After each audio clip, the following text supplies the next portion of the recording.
नमस्कार विद्यार्थी मित्रांनो, स्वागत आहे तुम्हा सर्वांचे आपल्या टार्गेट अकॅडमी या यूट्यूब चॅनलवरती। तर विद्यार्थी मित्रांनो, आज आपण पाहणार आहोत 28 जुलैला जो आदिवासी विकास विभाग भरतीचा पेपर होता, तर त्या पेपरमध्ये विचारलेले प्रश्न पाहणार आहोत।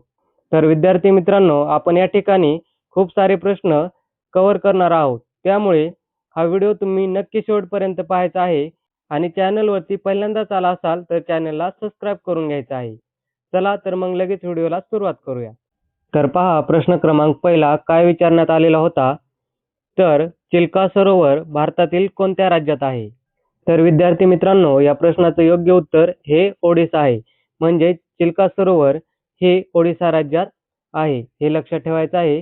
पुढील प्रश्न पाहू। तर पुढील प्रश्न असा आहे की नरेंद्र मोदी स्टेडियम भारताच्या कोणत्या राज्यात व शहरात आहे?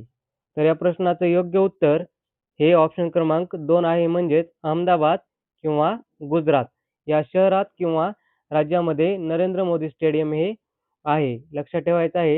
पुढील प्रश्न पाहूयात। पुढील प्रश्न होता G20 ची 2023 ची शिखर परिषद कोणत्या देशात पार पडली?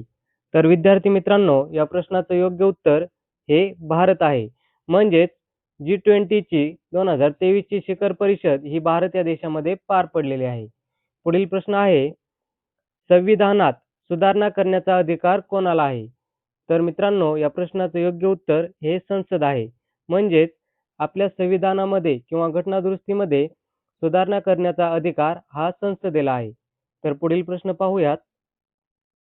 तर पुढील प्रश्न पहा, 1 फेब्रुवारी 2026 पर्यंत भारतीय जीवन विमा महामंडळाचे म्हणजेच LIC चे CEO आणि व्यवस्थापकीय संचालक MD म्हणून कोण कार्यरत होते? तर विद्यार्थी मित्रांनो, या प्रश्नाचं योग्य उत्तर हे ऑप्शन क्रमांक 3 आहे, म्हणजेच R दोराईस्वामी हे या ठिकाणी LIC चे CEO किंवा MD म्हणून 2026 पर्यंत कार्यरत होते। तर पुढील प्रश्न पाहूयात। भारताचे राष्ट्रीय जलचर प्राणी म्हणजेच नॅशनल ॲक्वाटिक ॲनिमल कोणता आहे? तर या प्रश्नाचं योग्य उत्तर हे ऑप्शन क्रमांक 2 आहे, म्हणजेच गंगेतील डॉल्फिन। भारताचे राष्ट्रीय जलचर प्राणी हा गंगेतील डॉल्फिन हा आहे, हे लक्षात ठेवायचं आहे। पुढील प्रश्न पाहूयात। पुढील प्रश्न आहे, भारतीय राज्यघटनेच्या कोणत्या घटनादुरुस्तीला मिनी संविधान म्हणजेच मिनी कॉन्स्टिट्यूशन म्हटले जाते? तर विद्यार्थी मित्रांनो, या प्रश्नाचं योग्य उत्तर हे 42वी घटनादुरुस्ती आहे आणि ती 1976 ची आहे। म्हणजेच 42वी घटनादुरुस्ती 1976 ला मिनी कॉन्स्टिट्यूशन किंवा मिनी संविधान असे म्हटले जाते। पुढील प्रश्न पाहूयात। हिंदी महासागरात भारताच्या पूर्वेला कोणती बेटे आहेत? तर या प्रश्नाचं योग्य उत्तर हे ऑप्शन क्रमांक 2 आहे, म्हणजेच अंदमान आणि निकोबार बेटे। तर हे या ठिकाणी लक्षात ठेवायचं आहे। विद्यार्थी मित्रांनो, हे तुमच्या आदिवासी विकास विभाग भरतीसाठी गट ड चे जे पद आहेत त्यासाठी अतिशय महत्त्वाचे प्रश्न आलेले आहेत। तर हा व्हिडिओ विद्यार्थी मित्रांनो नक्की शेवटपर्यंत पाहायचा आहे। तर पुढील प्रश्न पाहूयात। तर पुढील प्रश्न आहे, ग्रेट बॅरियर रीफ म्हणजेच ग्रेट बॅरियर रीफ कोणत्या देशात आहे? तर या प्रश्नाचं योग्य उत्तर हे ऑप्शन क्रमांक 3 आहे, म्हणजेच ऑस्ट्रेलिया। तर विद्यार्थी मित्रांनो, ग्रेट बॅरियर रीफ हे ऑस्ट्रेलिया या देशामध्ये आहे। पुढील प्रश्न पाहूयात। आत्मीय सभेची स्थापना खालीलपैकी कोणी केली आहे? तर या प्रश्नाचं योग्य उत्तर हे ऑप्शन क्रमांक 1 आहे, म्हणजेच राजाराम मोहन राय। राजाराम मोहन राय यांनी आत्मीय सभेची स्थापना केलेली आहे। पुढील प्रश्न पाहूयात। पुढील प्रश्न आहे, T20 वर्ल्ड कप 2026 मध्ये भारत आणि पाकिस्तान यांच्यातील सामना कुठे झाला? तर या प्रश्नाचं योग्य उत्तर हे ऑप्शन क्रमांक 2 आहे, म्हणजेच R प्रेमदासा स्टेडियम कोलंबो या ठिकाणी T20 वर्ल्ड कप 2026 भारत आणि पाकिस्तान यांच्यामध्ये हा सामना या ठिकाणी झालेला आहे, हे लक्षात ठेवायचं आहे। पुढील प्रश्न पाहूयात। बलुत हे प्रसिद्ध आत्मचरित्र कोणाचे आहे? तर या प्रश्नाचं योग्य उत्तर हे ऑप्शन क्रमांक 4 आहे, म्हणजेच दया पवार। म्हणजेच बलुत हे प्रसिद्ध आत्मचरित्र हे दया पवार यांचं या ठिकाणी आहे। पुढील प्रश्न पाहूयात। पुढील प्रश्न आहे, जागतिक वाईन द्राक्षामध्ये खालीलपैकी कोणत्या जातीला द्राक्षांचा राजा किंग ऑफ ग्रेप्स म्हणून ओळखले जाते? तर या प्रश्नाचं योग्य उत्तर हे ऑप्शन क्रमांक 2 आहे, म्हणजेच कॅबरेन सेव्हिनॉन. तर जागतिक वाईन द्राक्षामध्ये कॅबरन सेव्हिनॉन याला द्राक्षांचा राजा म्हणून ओळखले जाते. पुढील प्रश्न पाहूयात. हिंदू एक जगण्याची समृद्ध अडगळ हे पुस्तक किंवा कादंबरी कोणी लिहिलेली आहे? तर या प्रश्नाचं योग्य उत्तर विद्यार्थी मित्रांनो हे ऑप्शन क्रमांक 3 आहे, म्हणजेच भालचंद्र नेमाडे. हिंदू एक जगण्याची समृद्ध अडगळ हे पुस्तक भालचंद्र नेमाडे यांचं आहे. या ठिकाणी लक्षात ठेवायचं आहे. पुढील प्रश्न पाहूयात. पुढील प्रश्न आहे, पोटात आग पडणे या शब्दाचा सामान्यत काय अर्थ होतो?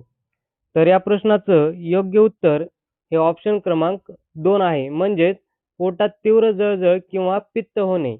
म्हणजे पोटात आग पडणे या शब्दाचा सामान्यत अर्थ असा होतो की पोटामध्ये तीव्र जळजळ किंवा पित्त होणे.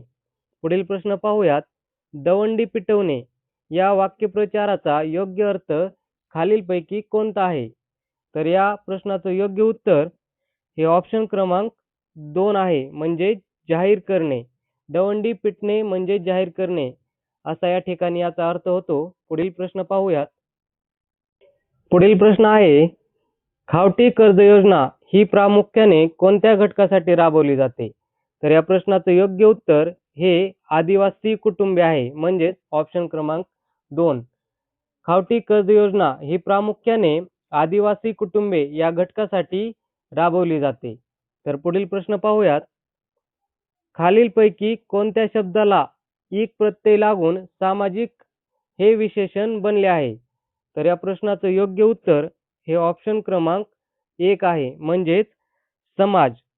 म्हणजेच इक प्रत्यय लागून सामाजिक हे विशेषण बनले आहे, तो शब्द आहे समाज. तर या ठिकाणी लक्षात ठेवायचं आहे. पुढील प्रश्न पाहूयात. तर पहा, पुढील प्रश्न आहे, फेथ या इंग्रजी शब्दाचा योग्य मराठी समानार्थी शब्द कोणता आहे? तर या प्रश्नाचं योग्य उत्तर हे ऑप्शन क्रमांक 2 आहे, म्हणजेच विश्वास किंवा श्रद्धा. म्हणजेच फेथ या इंग्रजी शब्दाचा योग्य मराठी समानार्थी शब्द हा विश्वास किंवा श्रद्धा होतो. पुढील प्रश्न पाहूयात. अस्तंबा हे शिखर महाराष्ट्राच्या कोणत्या भागात आहे? तर या प्रश्नाचं योग्य उत्तर हे ऑप्शन क्रमांक 3 आहे, म्हणजेच नंदुरबार. अस्तंबा हे शिखर महाराष्ट्राच्या नंदुरबार या भागात आहे. पुढील प्रश्न पाहूयात. तर पुढील प्रश्न आहे, कल्याणी आश्रमशाळा मध्ये आदिवासी विद्यार्थ्यांना खालीलपैकी कोणत्या सुविधा मोफत दिल्या जातात? तर या प्रश्नाचं योग्य उत्तर हे ऑप्शन क्रमांक 4 आहे, म्हणजेच वरील सर्व. म्हणजेच कल्याणी आश्रमशाळामध्ये आदिवासी विद्यार्थ्यांना हे निवास व भोजन, गणवेश व शैक्षणिक साहित्य आणि मोफत शिक्षण या सर्व सुविधा मोफत दिल्या जातात. या ठिकाणी हे लक्षात ठेवायचं आहे. पुढील प्रश्न पाहूयात. घोडा या नामाला य प्रत्यय लावून तयार होणारे सामान्य रूप कोणते आहे? तर या प्रश्नाचं योग्य उत्तर हे ऑप्शन क्रमांक 4 आहे, म्हणजेच घोड्या. म्हणजेच घोडा या नामाला य प्रत्यय लावून तयार होणारे सामान्य रूप हे घोड्या हे आहे. या ठिकाणी हे लक्षात ठेवायचं आहे. तर विद्यार्थी मित्रांनो, हे झाले आपले आजचे अतिशय महत्त्वाचे प्रश्न. विद्यार्थी मित्रांनो, व्हिडिओ कसा वाटला नक्कीच कमेंट करून कळवा. धन्यवाद.